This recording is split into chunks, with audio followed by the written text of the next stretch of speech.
एक शख्स गाड़ी से उतरा और बड़ी तेजी से एयरपोर्ट में घुसा। जहाज उड़ने के लिए तैयार था।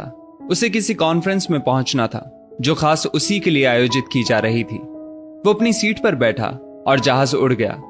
अभी जहाज कुछ दूर ही उड़ा था कि कैप्टन ने ऐलान किया, तूफानी बारिश और बिजली की वजह से जहाज का रेडियो सिस्टम ठीक से काम नहीं कर रहा, इसलिए हम करीबी एयरपोर्ट पर उतरने के लिए मजबूर हैं। जहाज लैंड होते ही अब वो शख्स बाहर निकला और कैप्टन से शिकायत करने लगा कि उसका एक एक मिनट कीमती है और होने वाली कॉन्फ्रेंस में उसका पहुंचना बहुत जरूरी है। पास खड़े दूसरे मुसाफिर ने उसे पहचान लिया और बोला, डॉक्टर पटनायक, आप जहां पहुंचना चाहते हैं टैक्सी द्वारा यहां से केवल 3 घंटों में पहुंच सकते हैं। डॉक्टर ने उस शख्स का शुक्रिया अदा किया और टैक्सी लेकर निकल पड़ा। लेकिन ये क्या, आंधी तूफान और मूसलाधार बारिश ने गाड़ी का चलना मुश्किल कर दिया।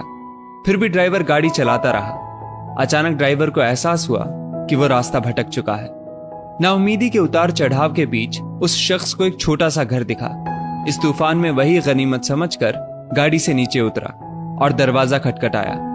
आवाज आई, जो कोई भी है अंदर आ जाए, दरवाजा खुला है। अंदर एक बुढ़िया आसन बिछाए भगवत गीता पढ़ रही थी। उसने कहा, माँ जी, अगर इजाजत हो तो आपका फोन इस्तेमाल कर लूं। बुढ़िया मुस्कुराई और बोली, बेटा, कौन सा फोन? यहाँ ना बिजली है ना ही फोन। लेकिन तुम बैठो, सामने चरणामृत रखा है, पी लो, थकान दूर हो जाएगी। और खाने के लिए भी कुछ ना कुछ फल मिल जाएगा, खा लो, ताकि आगे सफर के लिए कुछ शक्ति आ जाए। डॉक्टर ने शुक्रिया अदा किया और चरणामृत पीने लगा। बुढ़िया अपने पाठ में खोई थी कि डॉक्टर की नजर उनके बगल में पड़ी। एक बच्चा कंबल में लिपटा पड़ा था, जिसे बुढ़िया थोड़ी थोड़ी देर में हिला देती थी। बुढ़िया ने पाठ समाप्त किया तो डॉक्टर ने कहा, माँ जी, आपके स्वभाव और एहसान ने मुझ पर जादू कर दिया है। आप मेरे लिए भी दुआ कर दीजिए, ये मौसम साफ हो जाए। मुझे उम्मीद है आपकी दुआएं जरूर कबूल होती होंगी। बुढ़िया बोली, नहीं बेटा, ऐसी कोई बात नहीं। तुम मेरे अतिथि हो और अतिथि की सेवा ईश्वर का आदेश है। मैंने तुम्हारे लिए भी दुआ की है। परमात्मा का शुक्र है, उसने मेरी हर दुआ सुनी है। बस एक और दुआ मैं उससे मांग रही हूं, शायद जब वो चाहेगा उसे भी कबूल कर लेगा। कौन सी दुआ? डॉक्टर ने पूछा। बुढ़िया बोली, ये जो 4 साल का बच्चा तुम्हारे सामने अधमरा पड़ा है, मेरा पोता है। ना इसकी माँ जिंदा है ना ही बाप। इस बुढ़ापे में इसकी जिम्मेदारी मुझ पर है। डॉक्टर कहते हैं इसे कोई खतरनाक रोग है जिसका वो इलाज नहीं कर सकते। वो कहते हैं एक ही नाम पर डॉक्टर है। क्या नाम बताया था उसका? हाँ, याद आया, डॉक्टर पटनायक।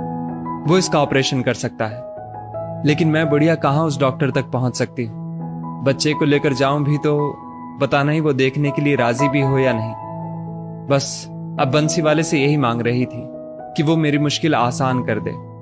डॉक्टर की आंखों से आंसुओं का सैलाब बह निकला।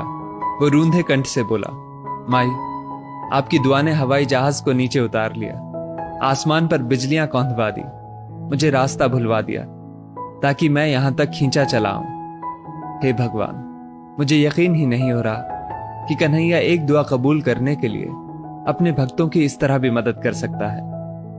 दोस्तों, वो ईश्वर सर्वशक्तिमान है। जहां इंसान बेबस हो जाता है, वहीं से उसकी परम कृपा शुरू होती है। यदि इस वीडियो ने आपका दिल छू लिया हो तो इसे लाइक, शेयर अवश्य